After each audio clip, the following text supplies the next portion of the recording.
Il y en a qui se sont tellement battus pour réussir que l'autorité leur fait encore peur. Ils se sont battus au gré de leurs efforts contre l'autorité, mais l'autorité, elle a toujours un tout petit peu de pouvoir. Faites attention aux autorités dont vous ne vous êtes pas libérés. La ilaha illallah, ça veut dire mon autorité, c'est l'éthique, c'est la justice, c'est le bien. C'est pas toi qui m'imposerais ou toi. Non, moi je suis d'abord sous l'autorité de ce qui est juste. Donc, ça c'est aussi très important, ce processus dans la réussite sociale, de faire attention à la colonisation des autorités secondaires. La colonisation de la transformation des moyens et des fins. L'argent, c'est qu'un moyen. Si ça devient une fin, tu as un problème. Oui ?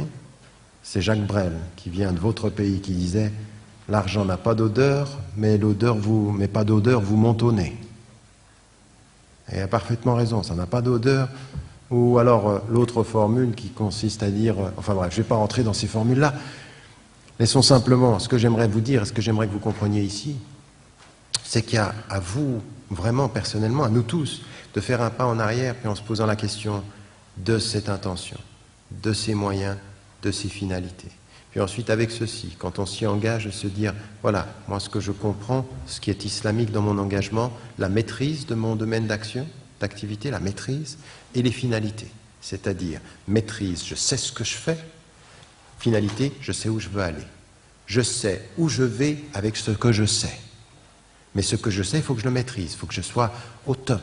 Et là, de ce point de vue-là, c'est une dimension qui est importante. Maintenant, une chose, ça c'est ce que l'on sait comme cadre premier. Maintenant, il y a une chose dont on ne doit pas avoir peur. Première des choses, il y a 3 choses sur lesquelles il faut qu'on ait une attention particulière dans notre domaine, et surtout à vous qui êtes des professionnels, vous vivez ici en Belgique. Comme je vous l'ai dit, moi j'ai très très peur. Vous savez, quand je vois des jeunes et des moins jeunes qui sont au bas de l'échelle sociale, j'aime beaucoup parfois leur façon de contester l'autorité. D'être... Vous voyez, ils sont... Non, on ne va pas se laisser faire. Quand je vois certains d'origine marocaine, d'origine algérienne, d'origine turque, qui réussissent socialement, ils me font peur dans leur façon d'être avec l'autorité. Il y en a, ils ont des complets, ils ont une réussite sociale, mais si vous les regardez bien avec l'œil de l'intérieur, vous voyez qu'ils ont la tête pliée. Ils ont une espèce d'inclinaison comme ceci qui montre qu'ils ne sont pas vraiment libres, ils ont peur de ce qu'on pense d'eux, de ce qu'on dit d'eux, de ce que l'autorité leur impose. Il faut vous libérer de ça. Il faut vous libérer de cette fausse autorité qui s'impose à vous. La deuxième des choses que je voulais mettre en évidence, c'est qu'il n'y a absolument aucune gêne, quand on a une éthique, à pouvoir réussir et à faire de l'argent. Abu Hanifa, il était, et on le sait, c'était un des grands savants de l'islam, et il était un commerçant, et il avait réussi, il était riche. On n'a pas, nous, une histoire de... Les seuls savants, c'est des savants qui sont marginaux, qui sont... Oui, parfois ils étaient riches et contre le pouvoir. Vous voyez le lien que je fais entre les deux, votre rapport au pouvoir et à l'autorité, il est très important. Mais quand je vous dis ça, je vous le dis en vous regardant droit dans les yeux, et chacun d'entre vous, méfiez-vous de vous-même. Méfiez-vous de vous-même. Le pouvoir corrompt, mais vouloir réussir, ça peut corrompre aussi. Ça peut parfois, au nom de votre éthique, vous faire avaler des choses qui ne sont pas justes. Il y en a certains d'entre vous, même dans leur travail, à des moments donnés, ils laissent passer des choses, ils laissent passer des éléments éthiques. Là où ils devraient, parce qu'ils réussissent, avoir une présence qui est une contribution éthique, non, ils laissent passer une faouette. Parfois, l'argent impose des comportements, faites attention à ça. Et c'est parfois, quand vous êtes au haut, où vous vous approchez des sommets sociaux, que c'est le plus délicat. Il est plus facile d'être intègre moralement, parfois dans la pauvreté qui conteste, que dans la réussite, dans la richesse qui est en train de réussir. Vous êtes souvent, vous, quand vous réussissez, et à l'université, et sur le plan social, beaucoup plus fragile moralement que certains de vos frères au bas de l'échelle sociale. Beaucoup plus fragile. J'ai même vu, moi, à l'université, j'ai vu des étudiants qui, pour réussir, reproduisait la pensée du maître. Qu'est-ce que tu veux? Réussir en disant ce qu'il veut que tu dises, ou réussir parce que tu as dit ce que tu pensais? Tu veux réussir socialement parce que tu maîtrises ton domaine et à un moment donné tu t'imposes parce que tu sais et ton éthique, ou simplement tu les fais sourire? Est-ce que tu réussis pour leur plaire, ou est-ce que tu réussis parce que tu te respectes? Ça, c'est un rôle déterminant, mais pas simplement pour vous, parce que c'est, si vous êtes en train de suivre l'exemple du prophète, vous devez être des exemples pour tous ceux qui peuvent vous regarder, qui doivent voir en vous une intention, des moyens et des finalités. Ils doivent les voir, parce que chez nous, la foi, elle est visible. Elle se voit dans notre comportement. On est des témoins. On doit être des témoins. Et on doit l'être partout, pas le vendredi, entre 1h et 3h de l'après-midi, tout le temps. On essaye de l'être. On est même des témoins dans notre erreur. Un homme ou une femme qui a reconnu socialement son erreur est le témoin qu'elle a ou qu'il a de l'éthique. L'éthique, c'est pas d'être parfait. L'éthique, c'est de reconnaître notre imperfection, même par rapport à nos règles. La reconnaissance de son erreur est éthique. Ce qui devient arrogant, c'est quand on ne le fait pas. Donc ici, on a cette dimension de notre travail, et donc la deuxième des choses, donc la première, c'est le rapport à l'autorité et au pouvoir. La deuxième des choses, il n'y a aucun problème à réussir et à devenir riche. Il n'y a aucun problème. L'élément, c'est quelle intention, quels ont été les moyens, comment, d'un point de vue personnel, tu as réussi à acquérir cet argent. Est-ce que finalement, tu as laissé tes principes pour remplir ton porte-monnaie? Et à un moment donné, il faut te dire, vous savez, quand vous lisez dans le Coran, Harbun min Allah, quand il parle de l'intérêt ou des choses comme ceci, on est dans une société où vous savez qu'il y a des allègements possibles. Moi, je ne parle pas d'une interdiction complète, puisque même là-dessus, je pense que les penseurs musulmans et les savants, les ulama musulmans, on doit faire un vrai travail. L'intérêt, c'est haram. La spéculation, c'est haram. Mais on est dans une société maintenant où il va bien falloir qu'on trouve des alternatives pour se sortir de ce système-là. Mais dire c'est haram et ne rien faire, ça ne va pas nous aider. Mais par contre, si dans ce système-là, en plus de ça, vous y ajoutez le mensonge, vous y ajoutez les choses pas nettes, les attitudes pas nettes, attendez, si par rapport à la spéculation, le terme coranique employé dit c'est la guerre, il faut vous poser la question de savoir qu'est-ce que vous mettez dans votre assiette. Avec quoi vous achetez ce que vous mettez dans votre assiette. Et rappelez-vous bien d'Abdallah ibn Mas'ud où il a dit, quelques années après que le prophète soit mort, il dit « Aujourd'hui, vous faites des choses qui pour vous paraissent des détails. Pour nous, c'était des choses énormes. » À s'habituer aux écarts, on finit par ne plus savoir où sont les marges. Oui ? Un petit écart par-ci, un petit écart par-là, puis ensuite, il n'y a plus vraiment de marge, il n'y a plus de limite. On est passé à gauche, on est passé à droite. Il faut, de ce point de vue-là, avoir une vraie conscience. Elle est personnelle. Alors, le deuxième élément, la richesse, il n'y a aucun problème par rapport à ça. Et le troisième élément, c'est la dimension du double succès. C'est que nous, ce qu'il faut qu'on réussisse à faire, c'est, encore une fois, le succès social, la présence. Et aujourd'hui, on en a besoin. On a besoin, dans cette société belge, de femmes et d'hommes qui réussissent socialement, qui soient présents, qui s'assument, qui aient la fierté d'être qui ils sont dans la réussite, là où ils sont. S'il y a des gens, ils vous pardonneront tout. Ils mangeront avec vous du couscous marocain. Ils aimeront votre musique. Même ils aimeront votre couleur de peau. À la limite, même ils iront jusqu'à aimer le fait que vous vous habillez ou que vous ayez vos tenues vestimentaires, que ce soit la tenue, le khimar, le hijab. Ils pourront, certains. Mais il y en a certains qui ont énormément peur. Ils pourront tout partager, mais ils ne partageront pas le pouvoir. Et la réussite sociale, c'est du pouvoir. Ce n'est pas simplement le pouvoir politique, c'est le pouvoir symbolique. C'est le pouvoir de la représentation de soi. Aujourd'hui, je peux vous dire une chose, vous ne comprendrez pas beaucoup des attaques qui s'abattent sur moi au niveau européen si vous ne comprenez pas que c'est uniquement sur le symbole que je représente. Beaucoup plus même sur ce que je dis. La tête dépasse un tout petit peu trop là.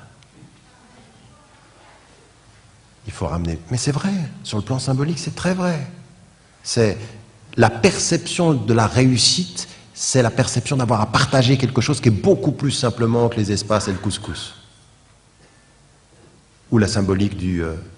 je veux dire, Jesse Jackson, il était ce matin à Rotterdam, il disait à des jeunes, il dit, regardez, c'est absolument incroyable. Si vous regardez dans tous les sports, la place des Noirs dans tous les sports aux États-Unis, on est les premiers dans 80% des sports.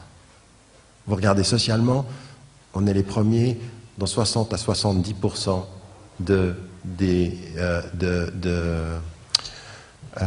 la population carcérale. C'est inversement proportionnel. Par contre, dans les grandes entreprises, il n'y en avait pas beaucoup. Et le monde se pâme quand il y a un Africain, Afro-Américain qui devient le président. Oui, je veux dire, c'est des symboliques qui disent autre chose aussi que cela. Donc, pourquoi je disais cela? Je disais cela. Parce que le premier élément, c'est le fait d'être riche, ce n'est pas un problème. Le deuxième élément, non, le premier élément, c'était par rapport à l'autorité. Le deuxième élément, c'était par rapport au fait d'être riche. Et le troisième élément, c'est de se dire la double dimension de la réussite. C'est-à-dire que de réussir, d'être présent, ça c'est important. Mais il y a une chose qui est importante aussi. C'est que la finalité de la réussite, pour nous tous, la finalité éthique de la réussite, c'est je réussis pour mon bien-être, mais je réussis pour le partager. Le sens de la réussite en islam, c'est toujours le partage. Si un jour vous avez des enfants et que vous commettez l'erreur, aujourd'hui vous en avez sans doute certains d'entre vous, et vous avez été des enfants, si vous commettez l'erreur de leur dire qu'il faut qu'ils soient les premiers, sans ajouter qu'ils doivent être le cœur et l'oreille des derniers, alors vous n'avez pas compris ce que c'était que de réussir. On n'est pas là pour être les premiers seulement. On est là pour être la conscience des derniers. On est là pour être le cœur des derniers. On est là pour les entendre et les écouter. On est l'écoute des derniers quand on peut être aussi la voix des premiers. C'est ça le message de l'islam. Quand le prophète alayhi salam, il guide le monde entier vers ce message, il demande à Dieu, Allahumma nas'aluka hubbal masakin. Je te demande de les aimer, pas simplement de les respecter, de les aimer.